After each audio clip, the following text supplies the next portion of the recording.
With the yo-ho-ho, it's Tale of the Toaster, and today we're going to take a look at the Inazuma 11 Iceberg. If you're not familiar with the idea of an iceberg video, they usually take a look at the aspects of a topic like a game or an anime and divide this up into varying levels of obscurity, starting with the surface level with everything visible to the public eye, before going deeper into the depths to discuss fan theories, controversies, and other very unknown details. Sometimes these ideas get quite dark and highlight the very worst that a game or series has to offer, although this one for Inazuma 11 is going to be fairly light on controversy and theory to focus mainly on the unknown details, although a couple of the entries towards the end are pretty creepy.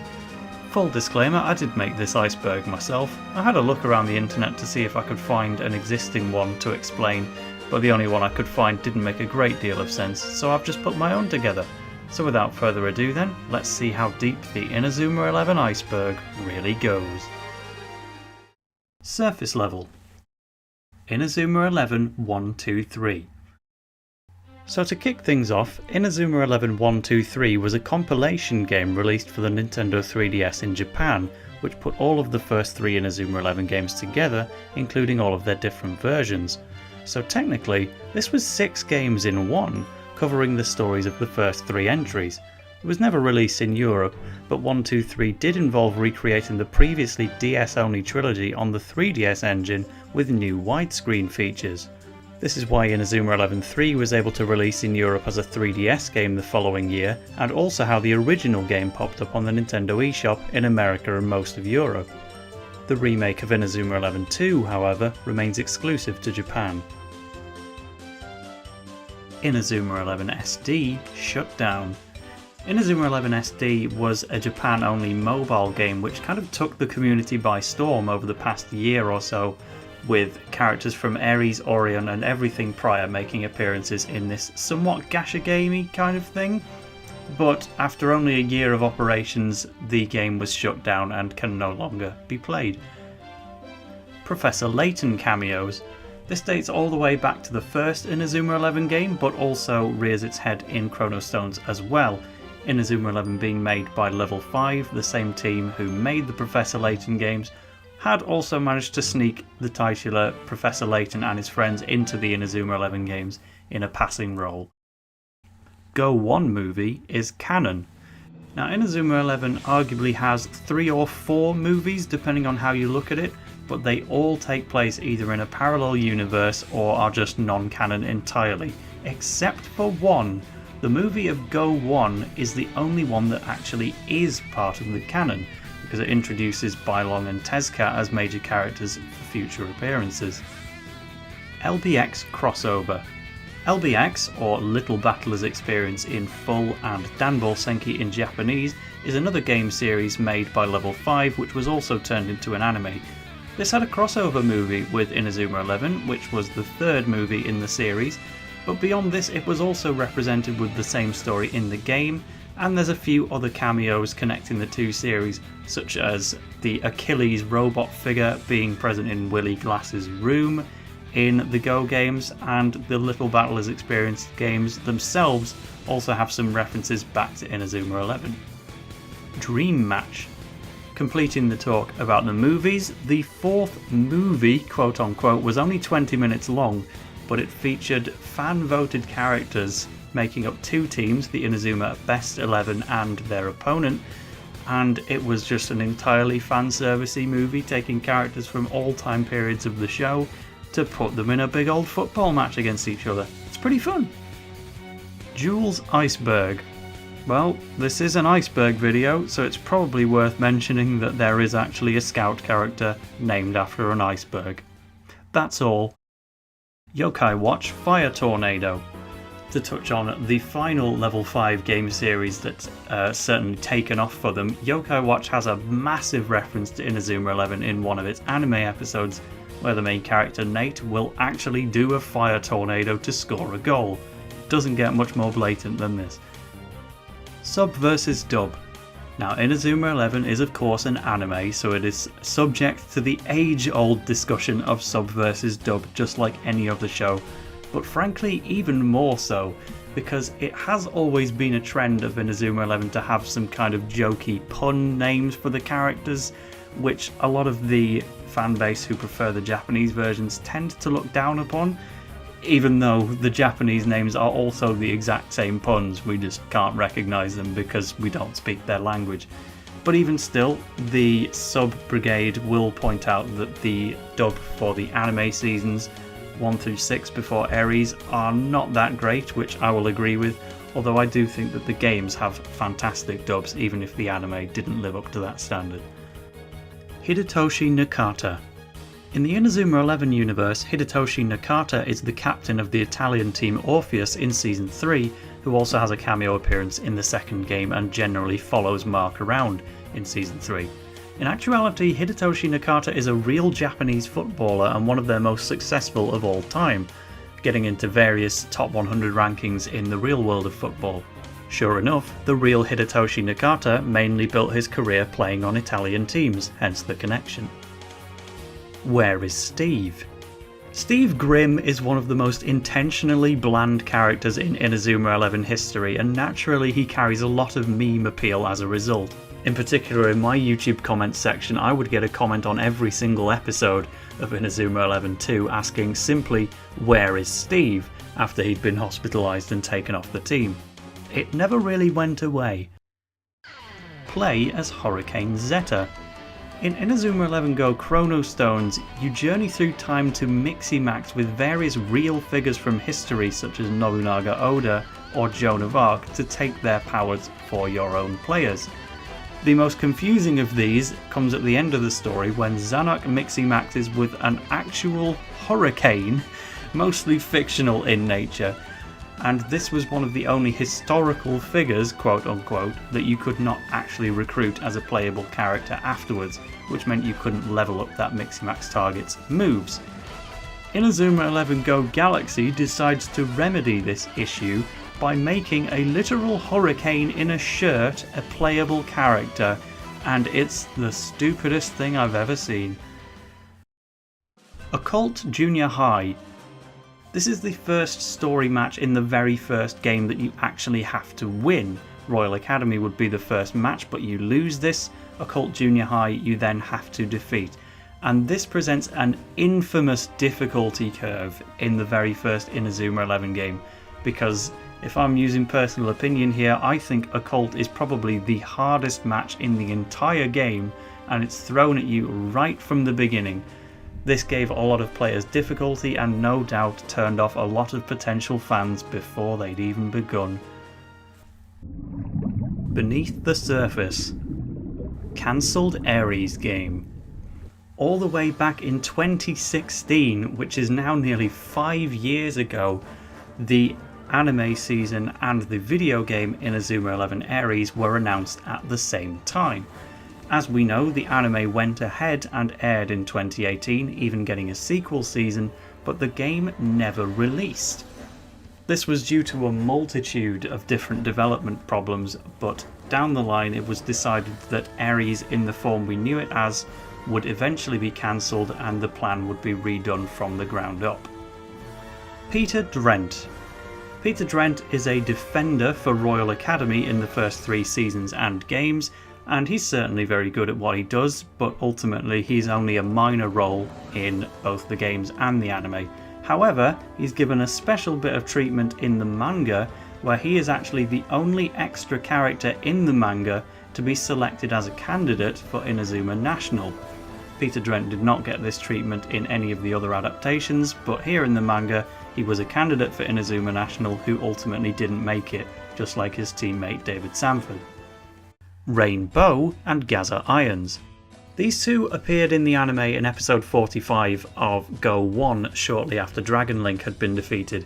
These are actually fan-designed characters that were submitted via the magazine and then included in a bonus episode of the show as a reward to those readers. They also got their own special moves, Rainbow Bubble Burst and Dinosaur Roar, which were also fan-created too. Chrono Stones would even do this 1 year later with Mecha Mark and his fighting spirit, the Stationer. Totems. Now, totems are a feature in Inazuma 11 Go Galaxy, a game which has a complicated history of not being localized except kind of being localized just a little bit. We're going to go into more detail on that as the iceberg progresses, but for now all we need to know is that Inazuma 11 Go Galaxy, the 6th main game in the series, was only ever localized via Spanish and French anime seasons. This is how we learned various official dub names for the characters and some of the moves and features. It also had a manga release in some of those countries such as Italy, but the game was never localized. However, it is through that manga we were able to learn that the main new gimmick of Inazuma 11 Go Galaxy, known as souls, were actually localized as totems for the planned English release, something that often slips under the radar. Abdallah Smash and Johnny Awesome. These two are a pair of YouTubers who got some attention from level 5 because they were starting to find success on YouTube by making Let's Plays of the Yokai Watch games. That made these guys some of the biggest YouTube content creators for level 5 in general as a direct result, and so when Inazuma 11 Aries was promoting its new season in America, level 5 actually recruited Abdallah Smash and Johnny Awesome to record a promotional video with the level 5 staff watching the first episode of Inazuma 11 Aries and doing some fun stuff like trivia quizzes and cosplay. I wish it was me. Nate Wants to Battle. Another YouTube content creator who ended up involved with Inazuma 11 Aries. This time Nate was actually recruited to be one of the official voice actors, voicing Axel Blaze and Hunter Foster. Danganronpa voice actors. Now I love Inazuma 11 and I love Danganronpa, so I love that both series have actually been connected via their voice actors. This is referring to the Inazuma 11 English dub anime, where many of those voice actors are shared. For example, it sounds pretty obvious that Bryce Papenbrook, the voice actor of Makoto Naegi and Nagito Kameda, is also the voice of Basil Hardy from Inazuma 11. But did you also know that the same guy voices Jude Sharp? Similarly, Lucian Dodge is pretty recognisable as the voice of Kibo from Danganronpa and Heath Moore from Inazuma 11 Aries, but did you know that he also voices Dave Quagmire and Mark Evans himself? I needed to look that one up. Striker's intro songs. Pretty much all of the main Inazuma 11 games will open up with an animated cutscene that's accompanied by an anime-style song, and indeed the real anime will adopt a lot of these songs into its actual soundtrack for that intro. The ones that don't get the same treatment are the intros to Inazuma 11 Strikers, or rather it's fairer to say they do get the same level of effort with an animated cutscene and a fully original song, just they are kept entirely within the Strikers games and as a result often aren't localized into English. Outer Code Hairdresser. Now, Inazuma 11 Outer Code was a little mini-series that predated the launch of Inazuma 11 Aries itself, giving a brief look at the original cast of the first few seasons in increasingly weird scenarios, and perhaps the weirdest was seeing Axel Blaze and Caleb Stonewall go for a haircut, with the focus then going on to the hairdresser himself, who just delivered innuendo after innuendo in a very unlike Inazuma 11 experience. Grandfather and Patumri. Now these two characters have a pretty central role in Inazuma 11 Go Galaxy, but it's a lot less known that they did actually appear in Inazuma 11 Go Chronostones first. This is because they're hidden deep within the post-game, requiring you to beat the game's final bosses in each version of Thunder Flash and Wildfire, then link the games together and only then unlock a cutscene that involves Grandfather and Patumri as a bit of foreshadowing to Inazuma 11 Go Galaxy, which of course never released as an English game, making this their only appearance in an official English release. Amy Sargent. Now I think it's pretty well known that Mark has two classmates called Aurelia and Andy in the first Inazuma 11 game. You can talk to them in the overworld and recruit them as football players if you want them.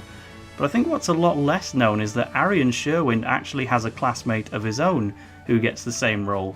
Amy Sargent is addressed as being one of Arian's classmates, you just can't talk to her in the overworld. The Cape Crusaders. Also known as the Great Horn in Japanese, this is one of the most obscure teams to be part of the main story, They represented South Africa in the Football Frontier International during Season 3 in its game, but they are defeated by Little Gigantes in the background of a cutscene. That's their only involvement in the story, but you can still track them down in competition routes during the game and actually have a look at everyone who's on the team. Demon's Horn. This is a similar story where both Inazuma 11 Go Light and Shadow each have an exclusive team called Northern Fang and Southern Claw, but even more obscure beyond that is that if you link those two games together, you can unlock a team called Demon's Horn, which combines the players of both teams along with a new exclusive captain called Damien Blacklock. They can only be found in the competition routes, but that is a really hidden detail in those games. The middle of the iceberg. Level 10.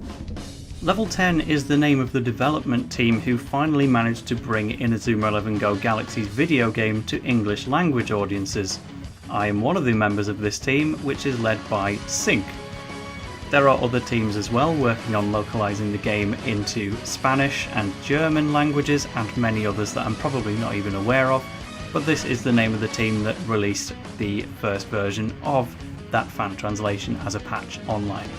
Naturally, I will be making a let's play of the English fan translation in the future, so keep an eye on this channel for that one. Dropped from Nintendo Directs. Nintendo Directs were promotional videos made by Nintendo starting with the Nintendo 3DS era to promote their upcoming games. Naturally, this aided Inazuma 11 starting with the third games, the first to release on the 3DS in Europe.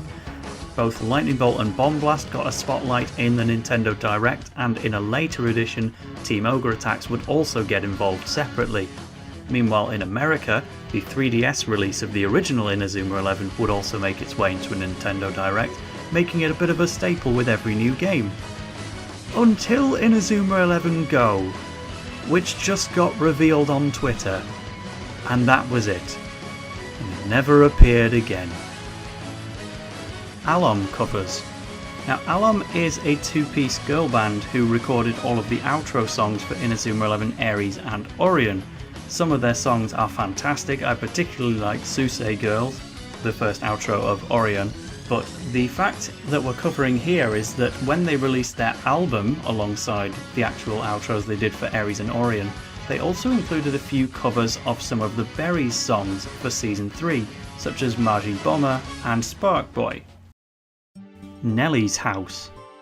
Now, at some point in development of the first Inazuma 11 game, it was planned for you to be able to visit Nellie Ryman's house, or at least see it within a cutscene. This is evidenced by a post-game gallery unlocked in one of the Inazuma 11 3 games, where you can see full artwork of Nellie's house, even though you can never actually visit it. Eiffel Drive. Now, this is a cut move that was meant to be in Inazuma 11 3, and in fact it is still found within the game's files. This is a reskin of Steeple Shot, but with an Eiffel Tower theme so that it could be given to the French team Rose Griffin.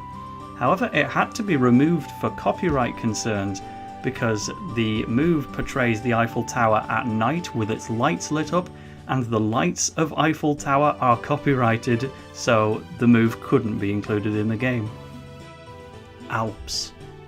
Now, if you look at the bracket in Inazuma 11 1 to look at the tournament structure of the Football Frontier, you can actually see the names of plenty of different schools that you can never actually take on in matches, nor are they ever addressed again. Some of these include Halid, Graced, Celestial and Mechatech, but of the most interest is a school called Alps. This is of note to me because there is later a team called Alpine in the very next game, representing the area of Hokkaido. It's believed by a lot of people that Alps and Alpine are probably the same school, but this is not the case, because the dialogue of Inazuma 11 Season 2 says that Alpine were intending to compete in the original Football Frontier, but they couldn't apply for reasons that I can't remember on the spot. But that means that Alps and Alpine do have to be different schools. Global Kit and Mecha Mark. These are two examples of items and players that in Inazuma 11 Go Chrono Stones were unavailable for over 5 years because they were locked behind passwords that were never officially released. With the passwords never revealed, players couldn't unlock these players legally until 5 years later when a hacker called One Piece Freak was able to brute force the password system until we finally got a code that worked, and now as of the year 2020, the Global Kit, Mecha Mark and the Professor Layton characters, among many others, are now finally available for use in the game. Nintendo Anime Channel. Nintendo Anime Channel was an official app for the Nintendo 3DS that launched in around about 2016, which made it possible to watch official Nintendo anime on your 3DS. This included the Pokemon anime, Kirby Right Back At Ya, and of course, Inazuma 11. Episodes were drip-fed, with one being released each week on the free app, and they worked their way through Season 1 of Inazuma 11 and the second until they were actually able to start airing Season 3, which was the first time that Season 3, official dub anyway, had become publicly accessible. This continued into the app getting episodes of Inazuma 11 Go's official dub, which also hadn't surfaced online either, but unfortunately before the season could be completed, the app was cancelled and we never got those final few episodes of Inazuma 11 Go in English. I Can't Defend.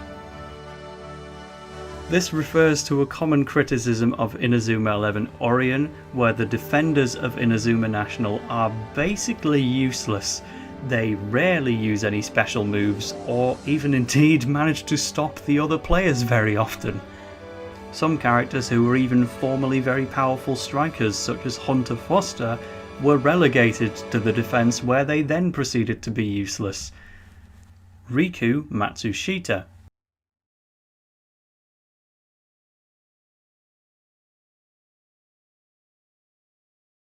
But anyway, so yeah, this is based on old America rather than not. There is a player called Pants on the screen and I need her. I haven't even healed.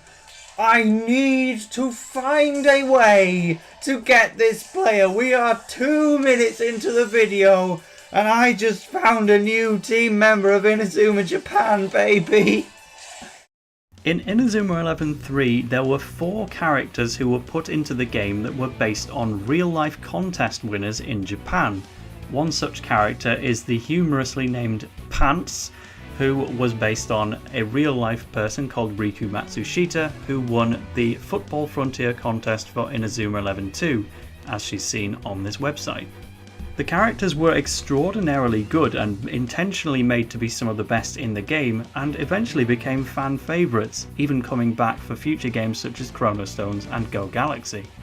It does make you wonder though, does Riku still play the Inazuma 11 games? Has she moved on? What's she doing now? It would be very interesting to know. Okay, bonus bit. While I was editing this segment, I actually came across an interview with the real Riku Matsushita online. Funny how that works, but you can see it in the background, and I'll put a link to this in the description because there's some real interesting trivia here, like the origin of the name Pants itself. Apparently, it's based on Neketsu Punch, and she thought it would be funny if the move was changed to Neketsu Pants.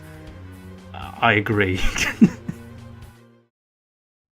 Inazuma 11 Every Day. Inazuma 11 Every Day was a very strange downloadable game for the 3DS, made available for free in Japan as long as you owned 2 certain Inazuma games already. You took the role of a parent and looked after Mark Evans or Axel Blaze during their everyday lives, and I'd love to play this thing because it's so very strange to look at, but it sure exists. They even made a mobile version of the game in 2017 called Inazuma 11 Everyday Plus. And yes, this is real official imagery of Mark Evans taking a bath. Inazuma 11 Rewind.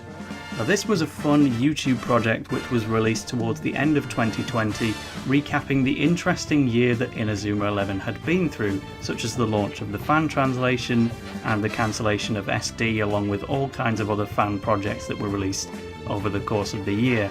This was mainly run by the Spanish, Italian and Portuguese communities, and as a result, your boy wasn't invited to be a part of it. but it is still a very good video, so I definitely recommend checking out Adri Silver's channel in the description and watching it for yourself, whether you understand the language or not. Great Road of Heroes Development Hell. So to give a bit more information on this and the previous entry, the main problem that caused the Inazuma 11 Aries game to get cancelled in the first place was that while focusing on games such as Yokai Watch 4, Level 5 decided to outsource a lot of the development of the Aries game, but unfortunately the company that they outsourced to were very much out of their depth and weren't able to produce more than just a demo, and that was all that actually surfaced of the original Aries game. Once it got to a point where Aries and now even the Orion sequel season had aired on television, it was way too late to make a game specifically about Aries, so the plan was changed to make a game that celebrated the entire history of Inazuma 11 under the name of Great Road of Heroes. However, the development hill has just carried on going, and the game is still getting nowhere and has been through just as many delays as the original Aries plan. As things currently stand, Akihiro Hino stated that development had been paused entirely to focus on series such as Yokai Watch, and although a tentative date of 2021 was given for the final release, this is very much in doubt, and I honestly don't think that Great Road of Heroes will ever release. But I'm very happy to be proven wrong. The base of the iceberg. Inazuma 11 Dash. Inazuma 11 Dash was the first mobile game to be released in the Inazuma 11 series, and it honestly looks pretty good. It came out all the way back in 2010, reusing the same models from the very first Inazuma 11 game and retaining a lot of that gameplay style. It looks fun. Orion fan polls. Now, during the airing of Inazuma 11 Orion, it was revealed during an Inazuma Walker livestream that the final few members of Inazuma Japan would actually be picked by fans on Twitter by giving the hashtag for their player of choice. Spoilers if you haven't watched the season yet, but this is the reason why Aphrodite, Aiden Frost and Akka Reese were selected as some of the final members of Inazuma Japan. And then some of the players who nearly got voted in but just missed out included David Sanford and my boy Jordan Greenway. He was so close. Charisse Blossom. Now, the official dub names of the major characters from Inazuma 11 Go Galaxy are largely known thanks to the French and Spanish dubs of the anime, alongside the manga releasing in several countries. So what's confusing then is that for many years now, everyone seems to have fallen for a misconception on the spelling of Charisse's name. This of course is Nozaki Sakura in Japanese, but across various wikis including the English language, Spanish and more, have all reported the character's name as Charisse with an H and Blossom with an N. Even though, as we can see from the picture taken right from the Spanish and French anime, we can see in both that the spelling is Charisse without an H, i.e. the French word for cherry, and blossom, the usual word for a cherry blossom. Quite how this error got through I don't understand, because it's not even present in the manga, but there are still traces of this misconception online to this day. Oh, and one more thing. Que seguir aguantando. Franklin, eres impresionante. Franklin. Yeah, according to this single line from the Spanish anime, Frank Foreman's name might actually be Franklin. Who knew? Despicable Me. One of Inazuma 11's most infamous movie tie-ins, there exists a series of ads where, in the Ryman Club room, the cast of Ryman will meet up with various minions and Gru and other characters all from Despicable Me to help promote that particular movie alongside the Inazuma 11 series. It is jarringly strange to see these two completely unrelated properties under one roof. The characters from Ryman even say that the minions look like several Judes because they're all wearing goggles. It is completely hilarious, but almost totally inexplicable. Outbreak Company Episode 6. Outbreak Company is a different anime, but it had a major Inazuma 11 reference in Episode 6, which basically spanned the entire episode.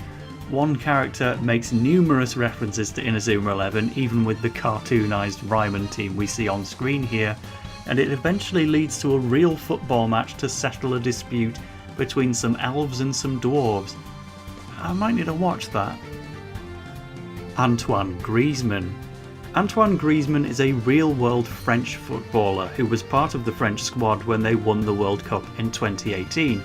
He's definitely no laughing matter in the football world. And yet, amazingly, the French national team's Twitter released a 2-minute video in 2020 which, at one step of the video, shows Antoine Griezmann watching Inazuma 11 on his tablet, and this was seen by millions, most of whom probably didn't know what on earth he was watching, but it's no less funny. Official Nintendo Magazine scores. Now, the Official Nintendo Magazine is an official publication by Nintendo in the UK, and so understandably, when it's got the official Nintendo backing, generally they are meant to promote official Nintendo games as best they can, with only a few rare exceptions like Mario Party 8 somehow. Naturally then, the first game for the DS got a pretty big spotlight in the magazine, taking up the front cover and getting a double-page spread inside the magazine, scoring over 90% in its review. Very positive indeed. The presence for Inazuma 11-2 was a lot smaller, but the score was no less positive, getting in with a 89% instead. Then things seemed to take a turn because Inazuma 11-3, widely regarded as one of the best Inazuma 11 games, scored only a 70% for Lightning Bolt and Bomb Blast, and then fell down to a 65% for Team Ogre attacks. These scores were somewhat falling off a cliff, and Team Ogre Attack got a few sentences at most in its review. Funnily enough, they actually quite liked Inazuma 11 Go, but then the magazine was cancelled before they could get to Chrono Stones. Final Tornado. Final Tornado refers to the idea of a potentially unnamed move which we saw at the end of Season 1 to win the game against Zeus Junior High. This starts with Mark, Bobby and Eric doing the Phoenix as they typically would, but the shot is actually finished off by Axel Blaze with a Fire Tornado. Now, no special move name graphic appears here apart from the Phoenix right at the start, but fans have dubbed this move to be called Final Tornado as it does change the visuals of both moves when they combine. Similarly, long before Double God Hand was a move in its own right, Mark actually does a two-handed God Hand move with no name either at some point in the anime's original run. Ultra Despair Girls. Now, we've touched on Danganronpa earlier on in the list when we said that a lot of their voice actors also worked on Ares, but frankly within the Danganronpa games themselves there are quite a lot of level 5 references. Most notably, Monokuma turns into Jibanyan from Yokai Watch at one point, and there's also plenty of references to Professor Layton. But Inazuma 11 did get its time in the sun in Ultra Despair Girls, the spin-off game. If you walk into one particular room, you can actually see Monokuma defending the goal and doing a god hand, and you can shoot at Monokuma as well, and it is quite the sight. It is basically a room dedicated to Inazuma 11, and I was delighted when I found this on my playthrough of the game. Hyper-evolved children, ancestors. Now, this is definitely one of the deepest theories in the Inazuma 11 fandom, because the main villains of Chrono Stones, the hyper-evolved children, are all generally believed to be descendants of the original cast, or at least a majority are.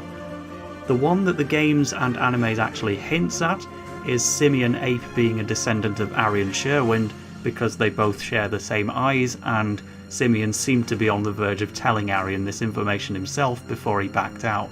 But looking deeper at the individual members, there could be way more examples of this than we might have first thought.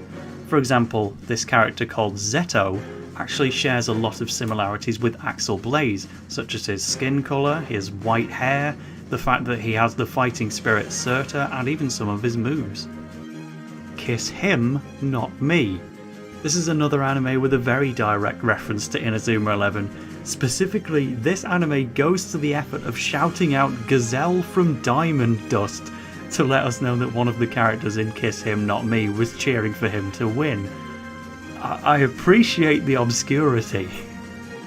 Inazuma 11 Future.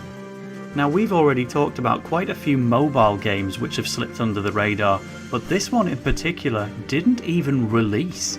It was supposed to focus around Canon Evans, and we don't really know a great deal more than that, other than that it would tell us a little bit of a story in his own time period in the future.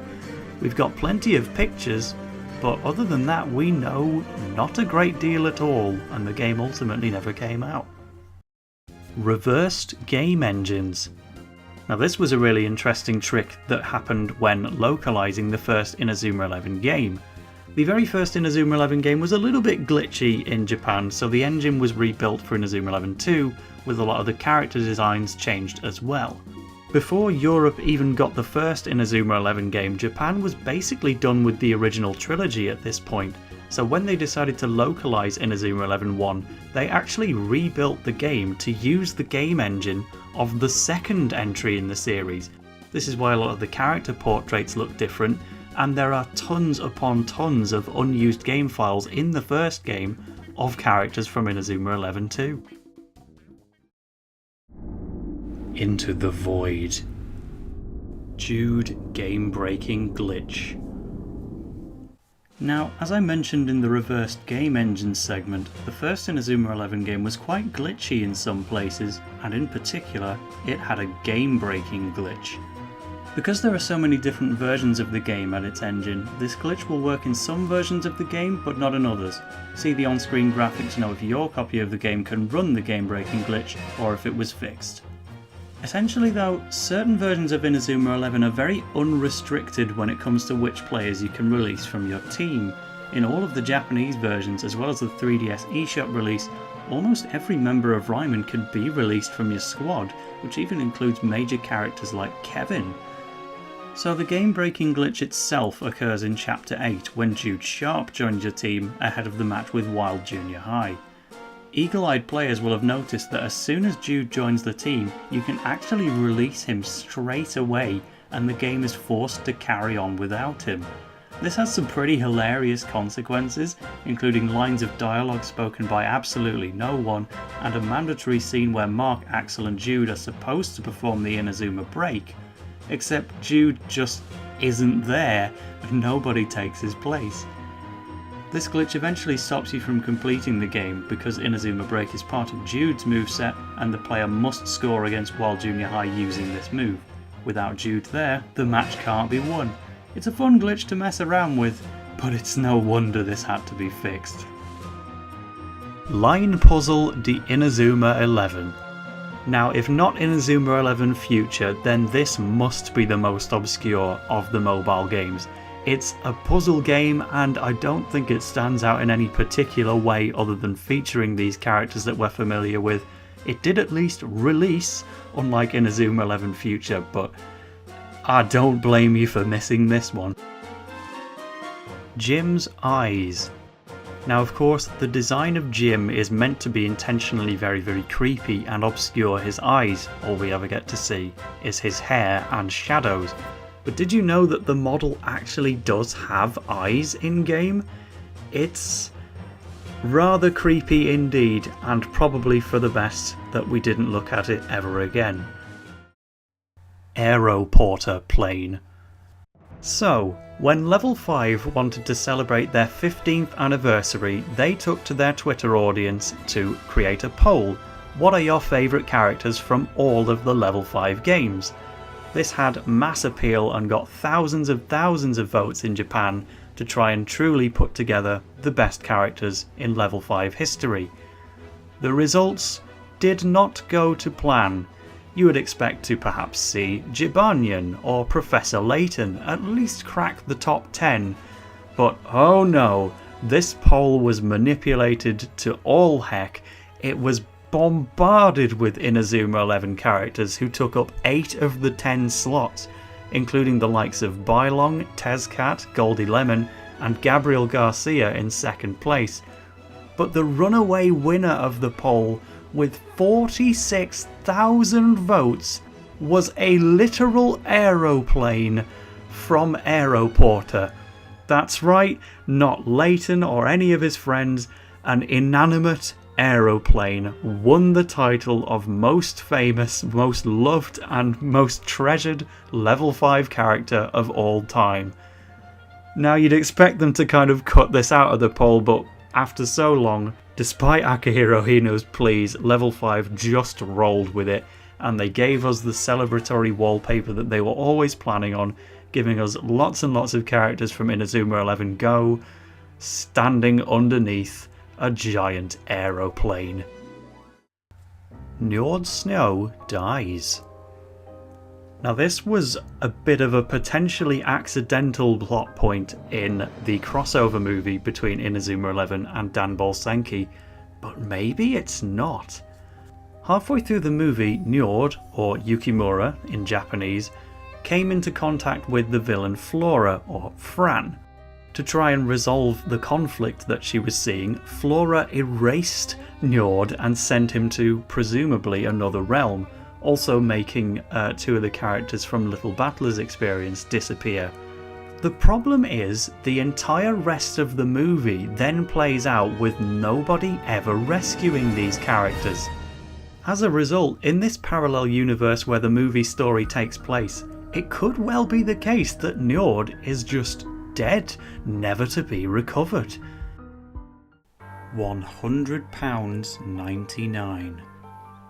Now, Season 3 of Inazuma 11 has been famously hard to access through its official English dub. For many years it was just lost on the surface of the internet, and you either had to catch it on television or just simply never see it. It didn't become publicly accessible until the Nintendo Anime channel started broadcasting its episodes, but once that app was closed down, it seemed that we would lose Season 3 once again. It's sometime after this that Season 3 was actually made available for purchase legally online, as it was added to Amazon Prime. The trouble is, unlike most shows on Amazon Prime which you can simply watch with a membership, Season 3 requires you to purchase each individual episode, and they're all priced at £1.99 in the UK. But of course, Season 3 of Inazuma 11 was no trifling matter. There were 60 episodes in this season, the longest that any Inazuma 11 season has ever been. That meant that if you were to buy each episode individually, it would add up to a total of £119.40. But don't worry, Amazon Prime will offer you a bulk discount if you buy them all at once. It'll only be £100.99. Yeah, bargain. I think I'll watch it somewhere else, thanks. The Gus Martin rabbit hole. There is so much to go over with this single Royal Academy defender, it is unbelievable. But Gus Martin is a defender for Royal Academy who just has the same kind of evil grin expression no matter what situation he's in, and as a result he's not just a meme with the community, but also with Inazuma 11 themselves. The first real step was making him a villainous character in the Go movie, which was unexpected enough. But then in Chrono Stones, Inazuma 11 decided to make him more of a cemented meme by including him in a team called Level 5 Heroes, a team that could only consist of the most important characters from both eras of Inazuma 11 at the time and Professor Layton and Little Battler's experience. This celebration of Level 5 somehow included Gus Martin of all people, and there was no turning back from here. The fan community absolutely ate it up, most notably modifying the famous Rick and Morty copy pasta starting with "You need a high IQ to understand," putting Gus Martin here at every step of the way. They even included him in the Little Battler's Experience anime. Just look at him. And of course, he has won a popularity poll on the Inazuma 11 official website, because of course he has. And he's even been a yokai in Yokai Watch Puni Puni. There's literally no end to this. Go Galaxy trademark dispute. Now, it's well known to all of us that we never got an official localization of the Inazuma 11 Go Galaxy game, but the reason why is just truly tragic. The fingers can be pointed at a German computing company called MSC Technology Systems, who are genuinely brazen enough to copyright the word galaxy. The fact that this is even possible astounds me, but sure enough, when Level 5 applied for the English trademark of Inazuma 11 Go Galaxy, that's when MSC stepped in with an official objection. While there was a trademark dispute going on, it would be simply impossible to publish Inazuma 11 Go Galaxy in Europe until the dispute had been settled.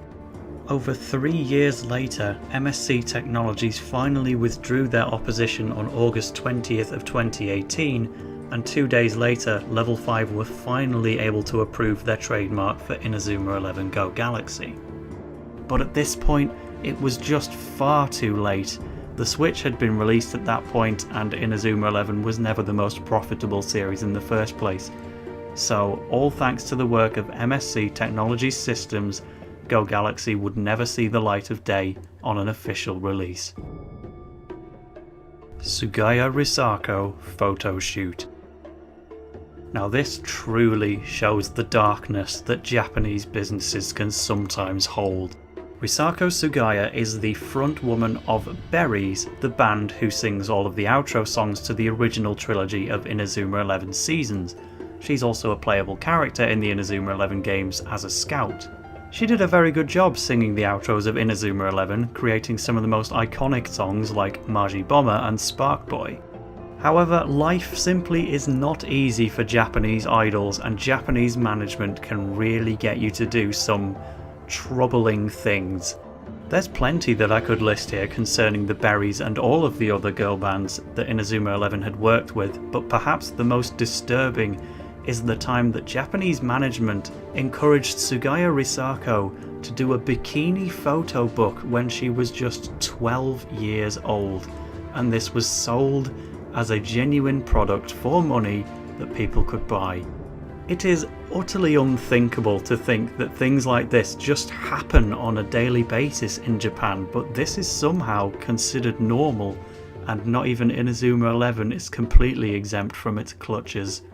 Nevertheless, she continued to sing with the Berries and did a great job all the way through, and still has fans to this day, having had a very memorable career.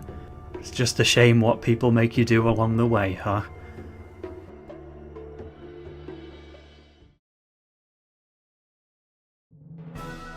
And that was the Inazuma 11 Iceberg. I hope you learned something. I'd be amazed if you didn't.